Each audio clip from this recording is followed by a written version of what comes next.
What's up guys? At nagbabalik na naman tayo sa bagong episode dito sa Grow a Garden. Samahan niyo ako mag-open ng 4 mythical eggs and 2 paradise egg. Yan guys, ang i-open natin ngayon ay 4 mythical egg and 2 paradise egg. At kung nakikita niyo, 1 nihon and 6 koi fish ang nakalagay sa aking garden. At sure ako na alam niyo na ang ability ng koi fish. At mabibili niyo siya sa Zen Shop. Yun dun, nasa gitna. Ayan, unahin natin dito sa mythical egg at ano kaya ang ibibigay sa atin dito. Nakakuha tayo ng brown. Ayan, nakuha natin. At dito naman tayo sa pangulang mythical egg.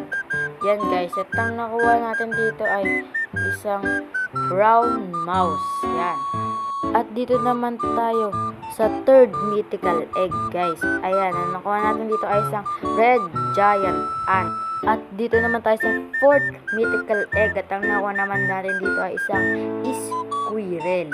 At ngayon dito naman tayo sa paradise egg. At ang nakukuha natin dito ay isang ostrich.